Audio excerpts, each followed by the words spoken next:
All right, welcome into another edition of Catching Up with Tommy Mac here on 1010XL's podcast platform at 1010XL.com.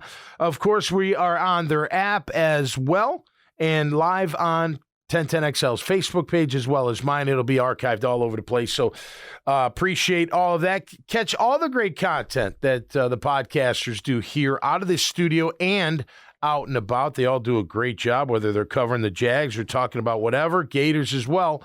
Check it right here at 1010XL.com. Show brought to you by my friend Chris Lucero, Bail Bonds. Don't get in trouble.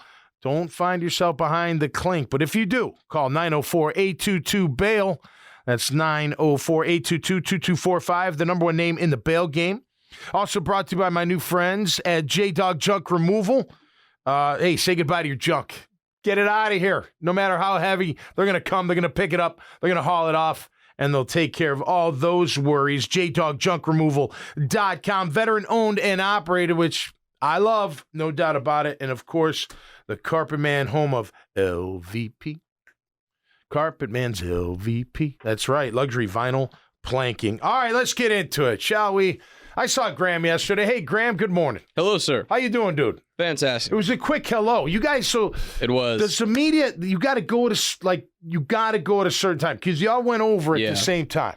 So if someone comes and gets you and says, "Hey, if you want to grab any players for interviews, you got to walk over to the other side." Yeah, it's kind of weird because like where we all watch practice for the majority of the time on one side, is on the exact opposite side of where interviews get conducted because the whole point is you catch the players on their walk to the locker room. Gotcha. So they kind of walk right into you and the PR guys can say, "Hey, you're doing an interview with so-and-so and so-and-so and whatever." We walk the other way. I think everybody, I've never been on that side of the tunnel, ever. I'm like, wow, this is really cool.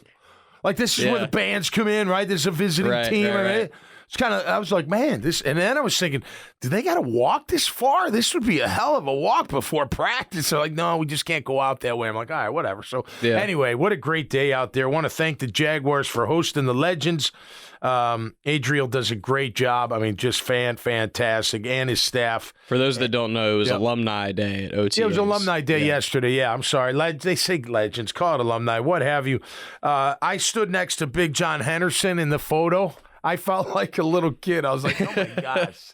You were like a grizzly bear. He is, but nice as could be. He's such a cool Big John. Big John is. But he is a massive human. That is a Duval staple. Oh, Big John Henderson. I tell you what, you think Stroud and then Henderson back-to-back years, first round. I mean, come on, the Towers. I'd have loved to play behind them. Are you kidding me? And I love the guys I played behind, no doubt. But can you imagine being a tailback in the mid to late 2000s? With attitude, with athleticism. I mean, you're not talking just guys getting in the way. It's You're first talking and about 10. making moves. It's 1st and 10 at Alltel Stadium. Yeah. And somebody says, all right, man, you're right up the A gap. With these two big old boys waiting to kill you. Double them both. Like, I'm going to be hurt in that game. Hayward, they were a good defense. I might accidentally, twist an ankle that week of practice. Go low. Might skip that week of practice. Go low. No doubt about it. But it's great to be out there. All right, listen, I love the energy. You can only tell so much in OTAs. I know other people may disagree. I think just from my perspective, you can only tell so much. You can tell a little bit. Look, you can't put too much stock into a lot of it, right? Trevor looks great. He looks fine. He missed a few throws. No big deal. I mean, you don't sit there and be like, oh my gosh, he missed a few. No, at all. He made some great throws. You know what I mean? This is the period, the time where they're learning how to practice like Doug wants them to, which most of them know how to because they're all back. This is a time to make sure everybody's on the same page with the terminology, with X's and O's. We know what we're doing. It's a time to compete. There's a lot of great. I tell you what, I wish, I swear to you, I mean it 100%, that we would have played music during our practices. Are you kidding me? That gets you, there's got to be some psychological thing with that, because to me, they're playing all kinds. They played Biggie, they played country, they played Metallica. I'm just sitting there. I actually stood next to the speaker for the most time, just kind of, and I'm like, I get it. Like, you want to, it just makes you feel like you want to run around and go forever. Whoever came up with that, I remember they used to play music for the noise. Or sometimes it wasn't even music. It was just noise. So when you were on the road, you could do your hand signals, right? Because you can't hear. But I love whoever came up with, hey, you know what? We should play some music. Now, one of my teammates, Damon Jones, said, Big Sofa said, we asked Koff and he turned us down. I don't remember that, but we should have been playing some music. I tell you, you can, I'll run forever playing. Like, I even say, like, when I go for a run, I can't run without music. Oh, hell no. I can't. I don't even like lifting without music. Can you imagine just sitting there just hearing your own breath and steps? No, I would get so tired. Yeah, no, you got to have music. But, my friend Stoley, we used to jog together before, you'd wear music. He'd be like, I can't run next to you. You sound like a horse breathing. Like, you bother me. Like, we stopped running. Had to go on my own. But you're right. I can't do it. But I love that part. I'll tell you this about the team. They're fast. Wicked fast, if I may use a term for my time up in Boston. Fast, and more fast. You see the speed all over the place. You see it in Ridley. You already have it in your guys. The kid from Penn State down the field looks good. Made a nice grab during team. That was a little bit high, but he made a great grab. And Agnew looks phenomenal. I mean, I'm telling you what, this offense. I'm not going to sit here and say they're going to score whatever, but they're primed to score. They are primed to score. ETN looks phenomenal. Tank Bigsby looks really fast as well. And by the way, saw Walker Little pull out. He looks unbelievably athletic. That is a big son of a gun pulling from his left tackle position and kicking out that corner. Anton Harrison's feet looks pretty good as well. Now, again, one thing you can't tell is with no pads, it's hard to tell. You know what I mean? There's no banging. I was disappointed there was no one-on-ones, but I get it. It's the risk versus reward. Maybe they do it on occasion. They didn't do it yesterday with the D-line and the O-line. That's my favorite drill in all of camp. Like when I go to practice, when I go to training camp, I want to see the big dudes first. I know that the other guys are going to look good. I know they are. They're going to be fast. Trevor throws a great ball. Receivers can run. They're going to be open. I like that. But I really like watching the big dudes, offense and defense, and seeing how they are, seeing how they move. And to me, that gets me jazzed up. So I can't look. I think that's going in. And again, maybe it's not fair because what Phil Rosher did with the O-line last year, that was one of the biggest, if not the biggest concern going into 2022, but they figured that out. I still think it's one of their concerns, along with what? Pass rush on the other side and consistently stopping the run. They were really good at stopping the run for a while last year, if you remember. They were one of the better in the league, top 5. And then it just, a little by little, they had bad games, and that kind of thing. So need better at that. I think they finished like 4.1 or 2 yards per carry, which it's got to be around 3.6, 3.8. That's when you have a really good run defense. And then of course we need the rush. We need the rush. We'll see if they add any. Right now it doesn't look like they will. I watched the rushers do a drill. Nobody's blocking them, just kind of coming off, trying to bend, seeing who's fast, seeing who can get there. Abdullah looks really quick, the kid out of Louisville. He looks small. I mean, small for that position. Trayvon looks unbelievable. I got to say hi to him at just a quick hello. He trimmed up. He's an impressive looking dude, no doubt about it. But they're expecting big things out of there. But I tell you what, man, look, it was good. It was good. I'm not going to overhype it. I'm not a sugarcoater, but they look good. They look. I'm really looking forward to watching. Further. You know what I mean? Look, you can go to multiple OTAs around the league, and they're going to say the same thing. We look good. We look good. Maybe not every team, but a high percentage. You're sitting there going, man, I feel really good about my team. I feel, look at the speed. Look how fast that quarterback throws a great ball. Oh, he's in year 3. Oh, year 2, guy, whatever, another position. Wait till you see this wide receiver. He's unbelievable. Yeah, we all look good right now until when? When then we find out when the pads come on and things get real. But I'll tell you what, they've added speed, and they look good. And when you go up against different competition too. Yeah, that helps, obviously. Because as long as the Jags are going against the Jags, if a receiver beats a DB in a route, it's, wow, that receiver's really good. Right. And it's, it's not a knock on the DB yet. Yeah. until he's going against somebody you know else. what I mean? Yeah. So you can play that positivity game on either side of the fence until it's against somebody else. Yeah. Those joint practices to me are the first time in all of OTAs or camp or whatever that you can start really feeling a certain way about things. You can, to a certain degree, because there's no game plan. Oh, of course, to a certain degree. But just raw, me versus them, how do I, that some one-on-ones, Walker Little stoned this guy. Right. Or this guy got right around him or what. Right. That's the first time that you can kind of have some opinions like that, and they have some validity. Well, you get used to the guy you're going against in camp. You do, because, again, you just kind of know what they're going to do for the most part. But I agree with you there. I got a chance to speak to Doug after practice just for a few minutes. I just told him about the music. I'm like, the music's great. I mean, gosh, I don't know. I don't know why people like Thomas. Just that gets me fired up, man. I wanted to go out there. I couldn't, but I'd want to go out there and run around and hit somebody and listen to a great tune while I'm doing it, man. It just makes me feel that much better. I did meet Brandon McManus. I went up to Brandon and said, "Hey, Tom McManus, same spelling." He was a really cool dude. I like him a lot. Man, he can boom it. He's a big guy. He's like 6'4" at least. We've already talked about this, but you can tell kickers that have really big legs, even if they're kicking shorter kicks. Yeah. Because the ball just bounces off their foot in a different way. Like they're not trying as hard, and the ball just goes for. It's a weird thing, but like without even looking at how far the ball ends up, you can just tell. hear it. Yeah, you can tell the velocity of it coming off the foot. No doubt about it. He was cool. I talked to Heath Farwell, special teams coach. Cool dude. Never met him before.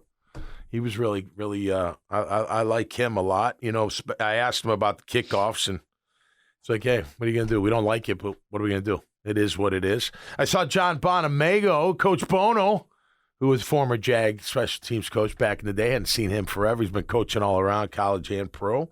Taking some time off now. Great to see him. I think my favorite part was talking to Devin Lloyd with Lonnie Martz. He was asking us just about playing linebacker, about his size, about just different things. And it was really cool to talk to him. I got to meet Chad Muma, too. He was a nice young man. And, he very athletic. He's a lot bigger than I thought in person. He's big, good size LB. He's gotten bigger this offseason, too. Yeah, he looks good. I mean, they look good. Luakin looks good. Cisco looks good. Antonio Johnson looks good. I mean, they've got some very impressive-looking players. I think Lacey looks good.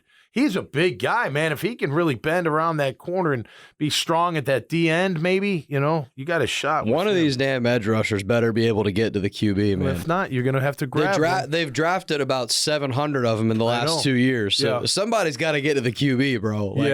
When it's 3rd and 6 and you're playing the Chiefs, someone needs to make Patrick Mahomes uncomfortable. Yeah, and I hope they have it. I hope they have. If it's Trevon, we're good. Trayvon, good. That's ideal. He looks. Ideally, it's Trayvon and Josh, and we can forget about it for the next 10 years. Right, and then whoever comes off, I was saying earlier before you got on, I want Smoot to come back if he's so healthy. Bad. And you know what? Doug and Trent are smart enough to know when to bring him. You know what I mean? It will, if he's back and healthy and they re-sign him, it'll be another just shot in the arm for this team. They'll be so happy. Can you imagine he comes back like week 10 and he's just like wreaking havoc on people? Whenever. Even I'm thinking earlier. I'm thinking like get him into training camp maybe if he's healthy. But whatever. I'm just saying when that moment, if it happens, I think that'll be a shot. This is a pro DeJuan Smoot podcast. If he doesn't get hurt, they re-sign him. Tell me they don't. 100%. Tell me they don't. They probably re-sign him before they re-sign maybe Roy Robertson. They kind of had to for cap purposes. If Smoot had been healthy and let's just assume he had finished season fully healthy, whatever, and it was between like he and Arden Key, I would have 100% picked Smoot. And he might have had a huge market out there like Jawan Taylor did. That's true. You know what? That's true. Another thing. But I hope he does make it back. Look, Trevor looks great. I'm not worried about it. I used to be. Remember? I used to be like, oh, man, he's got all the tools, but is he going to put it together? And granted, I shouldn't have been maybe so hard on the kid, but he did. He made really bad decisions. He's number one overall, though, man. What's that? He's number one overall. That's what it comes with when you're number one overall. You got to be hard on him. I know, but whatever. I'm not apologizing. I never apologize for what I say, man, unless I don't know. If I go way over the top, which I don't think I did with him, but I'm not worried about him. I'm not. He looks, and you hear him. I don't sit around and get sound. But I do listen or read what he says and listen to what he says. And look, he's very confident, and he should be. I mean, talking about going into year 3, first year, that was his rookie year, right? And that was a tough year. But look, and he always was stoic up there. I talked about that the last time I was and even on the air yesterday, on the just the way he stood up there at the podium when they stunk, and even when he would have bad games, he would always be there like the leader you need him to be, that franchise QB. So physically he's fantastic. They're gonna get guys open. He's gonna make throws. Let me throw this at you, and most of you probably know this, but it popped up in a little research I was doing today. Last year, weeks 9 through 18, right? Trevor was second in completion percentage in the NFL, second, and went 15 touchdowns to 2 picks, and their team was 7-2. We can work with that. Think of that. We can work with that. Think about that finish. Now, that it's not just him, but a majority is him because he's got to place the ball where it needs to go. He got so much better. Look, we remember that there would be simple outs. He'd sail them over their head, and you'd be like, what's going on? You're not getting hit. You're like, but, hey, forget all that. That's that, and just watching him last year with the eye test, which I think says a lot. Like those stats, you're like, okay, matches the eye test, right? Sometimes I hear stats, I'm like, yeah, but that doesn't match the eye test, right? Like you look at PFF with Josh Allen. They think he was one of the better performers at that position. His stats show the percentage of pressures, which is, I don't totally believe in the pressure aspect and all these other things. But when you watch on TV, you're like, he didn't appear he appeared dominant in a few games, but he didn't appear dominant like that. It's way too easy to watch a game, and for 3 quarters, you forget he even is on the field. He's out there, right? No, I agree. But you see it with Trev, and and I love seeing that. He's so approachable out there. You see him on social media. You see people posting pictures like, I met Trevor. So cool. So good for him, man. And I look, Doug's got him and Trent. They know what they're doing. I got no worries. I mean, granted, you got to do it now. There is no free pass. You can't start off with a bad record. You can't. There's none of that stuff, right? But they know what they're doing, man. They got it together, and that culture. I know it gets thrown around there a lot, but that's a team right there that enjoys competing against one another. You could tell. Because they, little daps here and there on other sides of the ball after a play.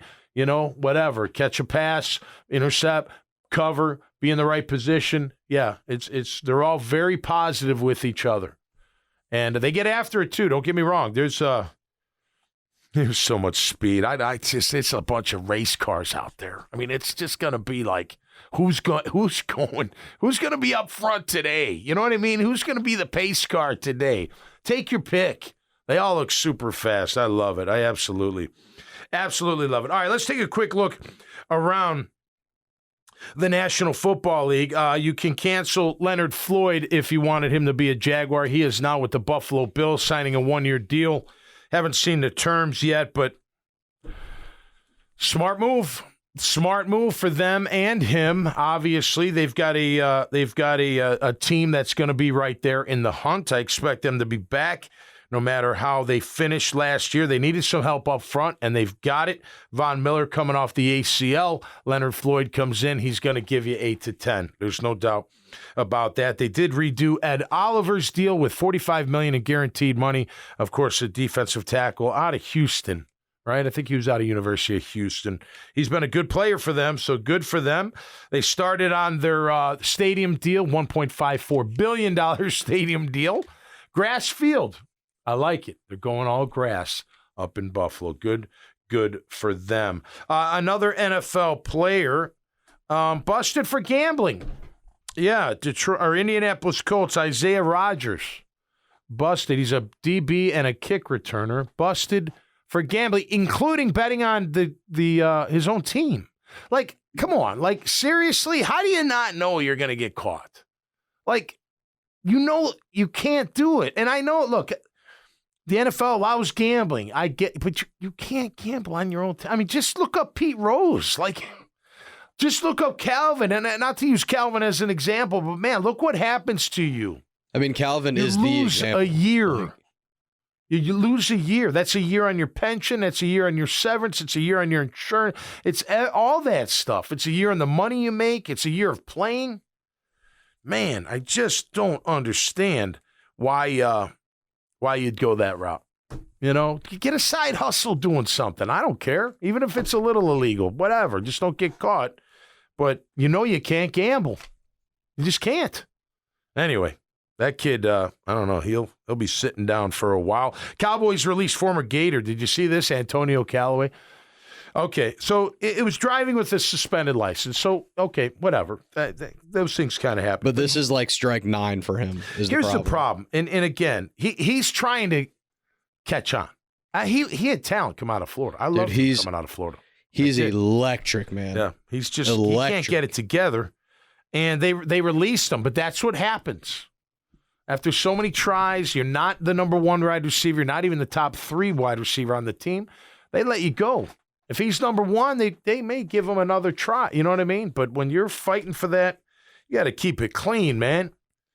You can always tell. He can figure it out, but he may be on his way out. He may have to look for another league to go play for. You can always tell in college when guys, especially at receiver, because it's such a glamour position, you can tell when guys really jump off the page and really belong at the next level in terms of on-field performance. Dude, he was with the best. I liked him a lot. No, he was because that wasn't a great era of Florida football. They weren't very good, but he was the one guy that, like, when they were playing like Bama against dudes that were going to be like first-round DBs, he was balling. He was beating them. Like, I know. Really good. He stood out. I didn't realize he's been all over the place. Oh my God! I know the Browns drafted him. I remember dating back to his time at Florida, he just got in trouble all the time. You know why he could not stay out of trouble. He gets opportunities because of his speed and athleticism. 100%. But this one may hurt him. Hey, you know what? Look, there's other leagues. I don't know. You know, if you can't play in this one, go try the XFL, the USFL, or the Arena League, or whatever. You may find out they don't quite pay the same, but you know that, you know that for sure. But hey, at least you're, I don't know, you're employed and you're playing ball, playing the game you love. But yeah, so look, great day yesterday. I thoroughly enjoyed it, and thanks again to the Jaguars for taking care of us. They even fed us too, a really good chicken and steak fajita deal. And, hey, look, congrats to the organization, to the team. You look good. I'm looking forward to seeing what you can do as we further go along. We'll continue on throughout the week, of course, Friday with catching up here with Tommy Mack on the podcast platform. I'm also, Thursday and Friday morning, I'm co-hosting the morning show, The Drill, with Lauren Brooks, Mia O'Brien, and E to the T. So that should be fun. 7 to 10 in the morning, and then on Friday I'll jump on Jaguars today. 5 hours of radio Friday, buddy. Let's go, baby. I'm ready to rock and roll. Hoochie Coo. Not afraid of that whatsoever. The 1010XL listeners are getting a hefty dose of Tommy Mack. A lot of We're talking truth. ball, baby. I will tell you this. I'm not going to say who it was, but one of the former players came up to me yesterday and said, I really appreciate you keeping it real on the radio. I said, well, I don't sugarcoat. He's like, no, I really appreciate that you keep it real. I said, well, thank you very much. I try my best. That's good stuff. That's all I can do. All right, y'all have a great day today. Suck it up. Tuesday's a work day. Unless you're in the service business, I get it. Maybe Tuesday's your day off. But for me, it's a work day. We go to work. I'm actually going to, not that I'm going to announce, my mother's doing a lot better. She had another fall recently. She's in Brooks Rehabilitation Hospital. I'm on my way over there to go see her. They've been great to her. She's on the mend, thank goodness, and everything's good on that front. But got a lot of stuff to do today, and hopefully you get your stuff done as well. So until next time, you stay safe and be cool out there, man.